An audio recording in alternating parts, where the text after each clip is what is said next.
The night in Ashwood had always been silent, broken only by the sound of crickets and the wind that cut through the deserted streets. But lately, the silence had become something different, heavy, suffocating, charged with fear. Samuel Beckett felt it in the air as soon as he set foot in the city after 12 years away.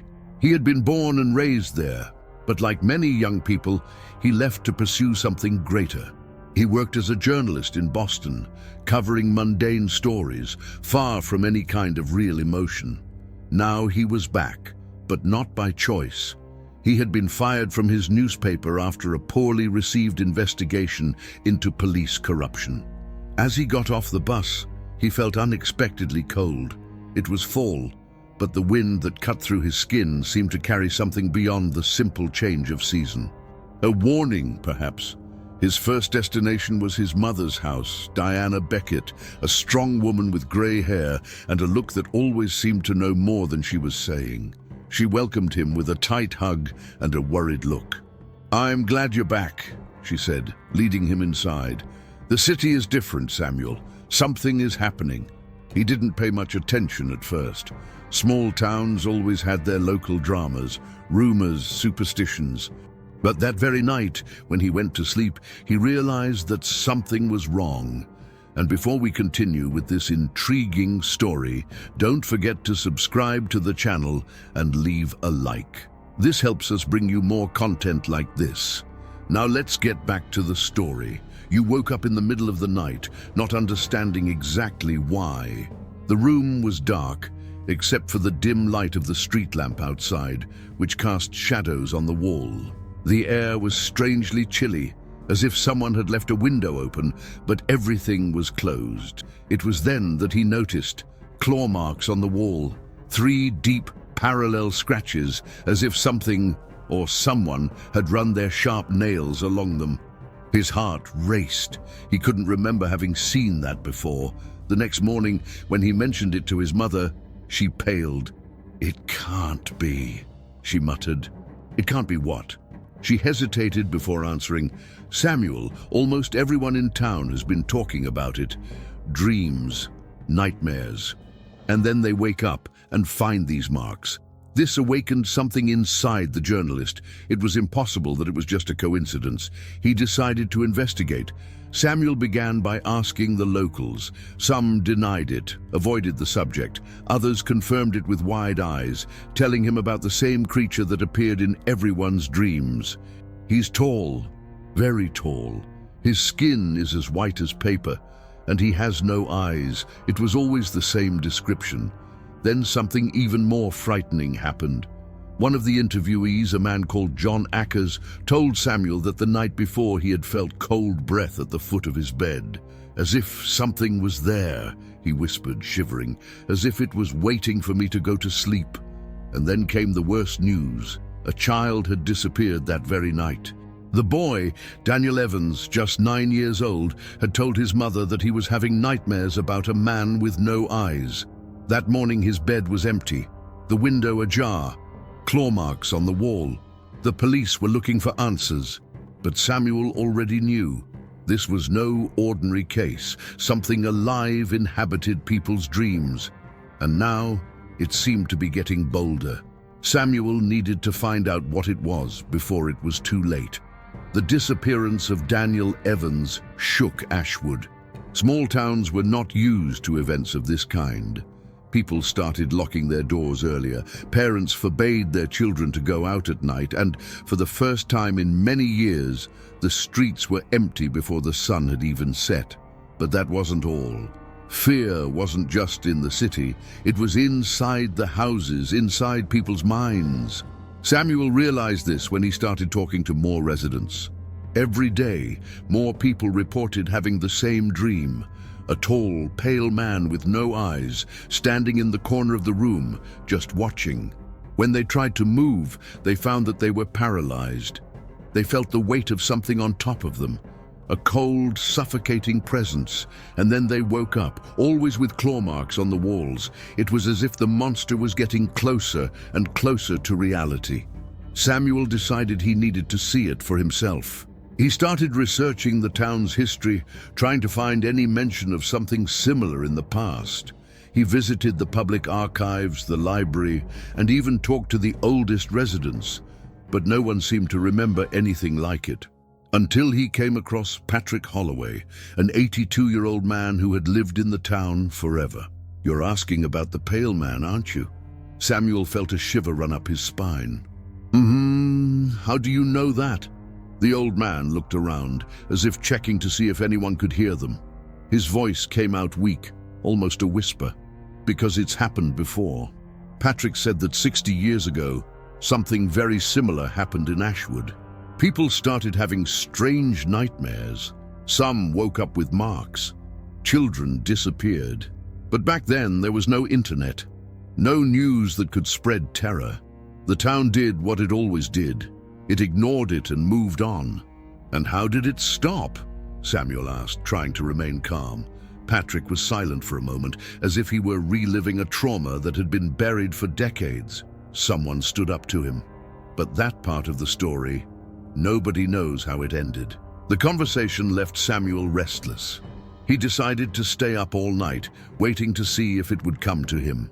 Around 3 in the morning, he began to feel an intense chill in his room. The kind of cold that can't be explained, that makes your skin crawl and your heart beat faster. And then the air seemed to change. It was as if someone was there. Samuel didn't move. He held his breath, trying to convince himself that it was just his imagination. But then he saw it. In the dim light near the bedroom door, a tall, slender shadow was forming. He blinked, and the shadow seemed to get closer. The lamppost outside cast a dim light, just enough to reveal a figure with pale skin, long arms, and an eyeless head. It was real. The dream monster was there. Samuel tried to move, but his body wouldn't respond. He felt an enormous weight on his chest, an overwhelming sense that he was being watched closely. The creature tilted its head, as if studying him. Then a low sound filled the room.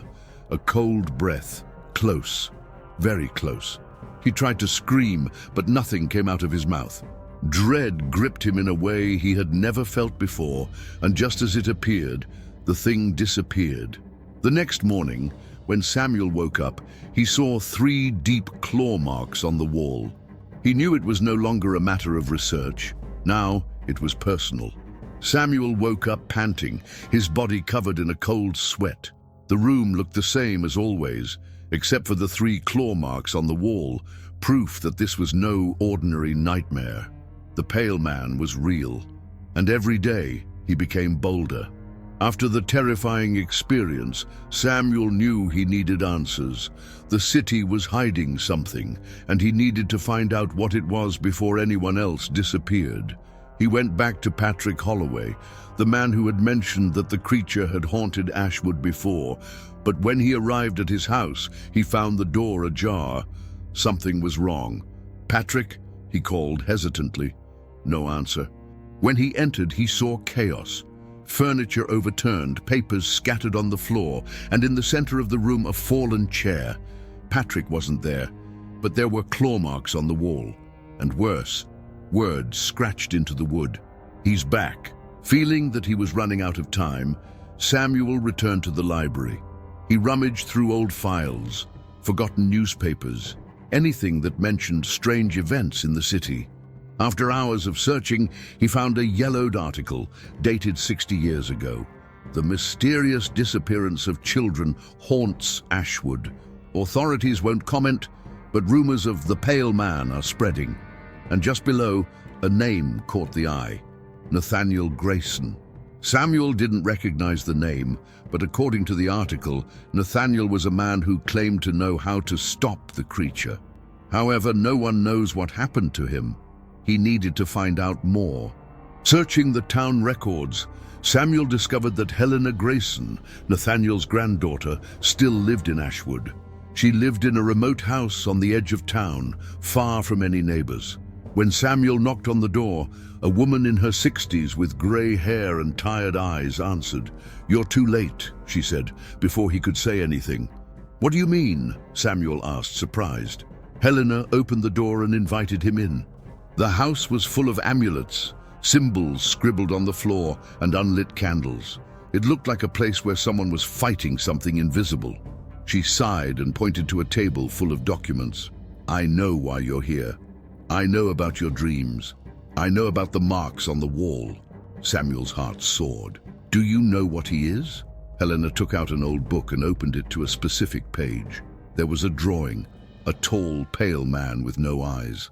"He's not just a monster," she said in a serious tone. "He's a parasite. He feeds on fear." Samuel felt a chill. "What do you mean?" Helena looked at him seriously. "He doesn't exist in our world completely. It inhabits dreams. But every time someone dreams of him, he becomes stronger, more real." Samuel remembered what Patrick had said, that 60 years ago someone had faced it. His grandfather, Nathaniel Grayson. Did he know how to stop him? Helena nodded. "Yes, but nobody knows how. Because after facing him, Nathaniel disappeared." The weight of the words fell on Samuel like a rock. The monster was growing, and he was one of the people responsible for it. And now, the only person who knew how to stop it had disappeared into the past. Before leaving, Helena handed Samuel an old notebook with Nathaniel's notes.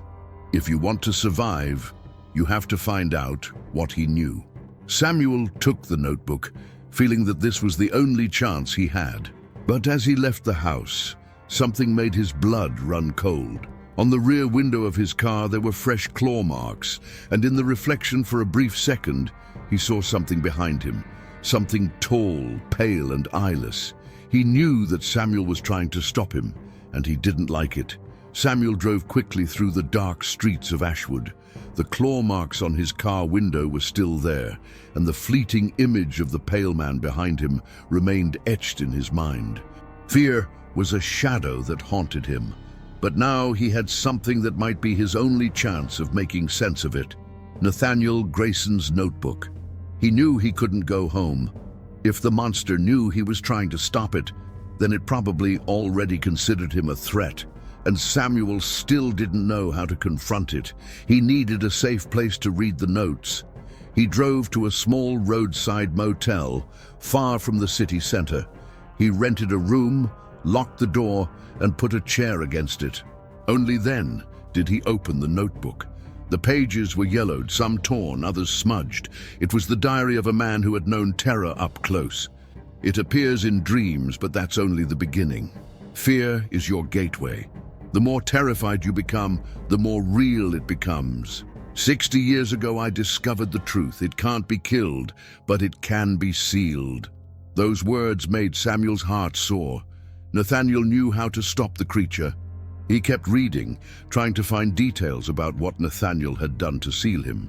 But most of the pages about the ritual were illegible or torn out, except for a single sentence at the end of the diary.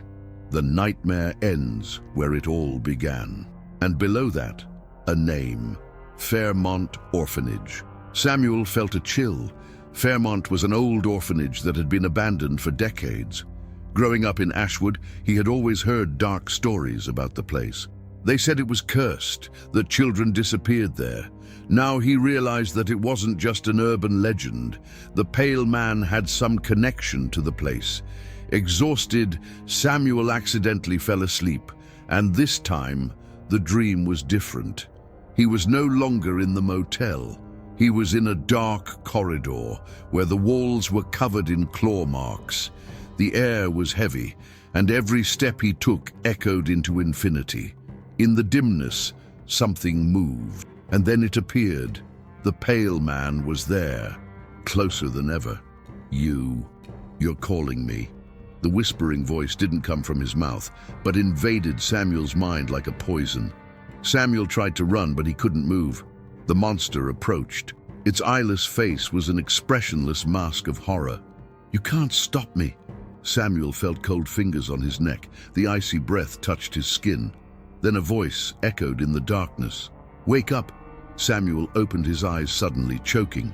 He was back in the motel, in a cold sweat, his heart beating wildly. But the scariest thing, there were 3 claw marks on the wall next to the bed. He had no more time. he had to get to the Fairmont orphanage. Driving there was like going through a fog of dark memories. The place was on the edge of town, hidden in the middle of the forest. When he arrived, he felt an inexplicable chill. The building was falling apart, the windows broken and the roof collapsing in places. But what was striking was something more disturbing. There were old claw marks on the outside walls. He had always been here. Samuel took a flashlight and went inside. The floor creaked with every step. The smell of rotting wood and damp filled the air. But the worst thing was the absolute silence. And then he saw it. In the center of the main hall, a circle of symbols scratched into the floor. Some were still visible, others worn away by time. It was there that Nathaniel had tried to seal it, and failed. Samuel flipped frantically through the diary. Now he understood. 60 years ago, Nathaniel tried to bind the creature here, but failed to complete the ritual. And without the seal complete, the monster lurked, slowly growing, until it was strong enough to return. Now it was Samuel's turn to finish what Nathaniel had started. He found an almost illegible page where there was a drawing of the circle on the ground. He needed to retrace the symbols and recite the words written there. But before he could begin, the cold took hold of the room, and then he appeared. The pale man was inside the orphanage, more real than ever. He wouldn't let Samuel finish the ritual. Samuel knew this was his only chance. Either he sealed the creature there, or he would become its next victim. The air inside the orphanage became as heavy as lead. The cold was biting, invading Samuel's bones, making it difficult for him to breathe. He held Nathaniel's diary tightly, his hands trembling as his eyes scanned the torn page where the unfinished ritual lay. Behind him, the pale man approached. His footsteps were silent, but his presence was unbearable. Samuel could feel his non-existent eyes watching him, as if probing every thought in his mind. Time was running out. Samuel fell to his knees in the center of the circle and began scribbling symbols on the rotting wooden floor. He drew hastily, recreating the erased inscriptions with trembling fingers. But then the voice echoed in his mind again. "You can't stop me." The torchlight flickered. The air became even colder. And suddenly, Samuel was thrown backwards, as if an invisible force had hit him. His body slammed into an old bookcase, scattering debris across the floor. Pain exploded in his ribcage, and he let out a groan of agony. When he looked up, there he was. The pale man was inside the circle, but not yet completely trapped. The ritual had to be completed. Samuel dragged himself back, the diary still in his hands, and began to read aloud the words that remained on the yellowed paper. Ex tenebris, vinculum aeternum. The creature twitched. Its body seemed shaky, distorted, as if it were being pulled by something invisible. But Samuel couldn't go on. The air suddenly froze. He felt invisible hands grab him, pulling him back. A crushing pressure fell on his chest, and then he was thrown into the nightmare. The orphanage was gone. Samuel opened his eyes and saw only darkness. He was somewhere else, an endless void. A low whisper filled the room. "You called me into this world. Now you'll never leave." Samuel turned around, and there he was, the pale man. And now he was colossal, bigger than anything Samuel could have imagined. His body seemed to merge with the darkness around him, as if he were part of that place. Samuel felt his mind about to collapse. The fear was like a crushing weight, hindering every thought, every breath. He knew what was happening. The monster was trying to break him. If he gave in to the dread, he would be trapped there forever. But then he remembered what Helena Grayson had said. It feeds on fear. Samuel clenched his fists. If the monster grew from terror, then perhaps he could weaken it by refusing to fear it. With effort, he stood and faced the creature without looking away. And then he did the unthinkable. He took a step forward. "You have no power over me." The pale man hesitated. His form flickered as if he were losing strength. Samuel felt he was right. "You're not real. You can't touch me." The creature let out a distorted cry, its silhouette wavering. And at that moment, Samuel woke up back in the orphanage. He woke up panting, back on the floor of the dark hall. The creature was still in the circle, but now it seemed weaker, its forms unstable. Samuel wasted no time. He picked up a sharp piece of wood from the floor and completed the last symbol of the seal. The marks on the ground glowed a blood-red hue. The monster squirmed, letting out an inhuman scream as its body was pulled into the circle. The wood creaked. The entire orphanage shook as if it was about to collapse. And then, silence. The cold disappeared. The weight in the air disappeared. And Samuel realized that the pale man was no longer there. The seal had worked. The town of Ashwood was safe, for now. Samuel left the orphanage just as the sun was rising. His body was exhausted. His hands were still shaking, but he knew he had made it. When he arrived in town, he noticed something strange. People seemed different, more relieved, as if an invisible shadow had been dispelled. He found Helena Grayson and told her everything that had happened. She listened in silence, and when he had finished, simply said, "You've achieved what my grandfather couldn't." Samuel wanted to believe it, but deep down, something was bothering him. Had the pale man really disappeared, or was he just waiting for the right moment to return? He looked at his hand and saw something that made him freeze. On his wrist, there were 3 claw marks, a final warning. The sun was slowly rising over Ashwood, tinting the skies with golden and orange hues. It was the first time in months that Samuel had seen the city without that suffocating feeling in the air. The fear seemed to have disappeared, but he knew it wasn't that simple. Standing in front of the mirror in his room, Samuel examined the 3 claw marks on his wrist. They were no ordinary wounds. They didn't hurt, they didn't bleed, but they didn't disappear either. It was as if they were a warning, or a connection that still existed. He tried to ignore them. He tried to tell himself that it was all over, but a part of him knew the truth. The pale man may have been sealed away, but he was still there, somewhere, on the threshold between dreams and reality, waiting for a breach, waiting for him. Over the next few days, life in the city seemed to return to normal. People no longer talked about the nightmares, and even the claw marks that used to appear on the walls mysteriously disappeared. It was as if fear itself had been erased from the minds of the residents. Helena Grayson, however, remembered everything. Samuel came to her house to say goodbye before he left. "Can he still come back?" he asked. Helena looked thoughtfully at the flames in the fireplace. "Not as long as the seal is intact, but everything wears out over time. Nothing lasts forever. So that means that one day..." She looked at him steadily. "One day, someone will have to stop him again." The words weighed heavily on Samuel's shoulders. He didn't want to be the keeper of this secret, but now he had no choice. "If he comes back, I'll be ready." Helena smiled slightly. "I hope I never have to be." That night, before leaving Ashwood, Samuel had one last dream. This time, it wasn't dark. He was in the Fairmont orphanage, but everything seemed new, intact, as if time had come back. He heard children's laughter in the distance, echoes of a distant past. And then, in the middle of the corridor, he saw him, the pale man, but not like before. He was on his back, motionless, like a shadow frozen in time. Samuel felt his whole body freeze. The monster hadn't disappeared completely. He waited, and then, slowly, the pale man turned his head towards him, and he whispered 2 words that startled Samuel awake. "See you soon." The journalist opened his eyes in a cold sweat. The clock read 3 in the morning. He looked at his wrist. The marks were still there.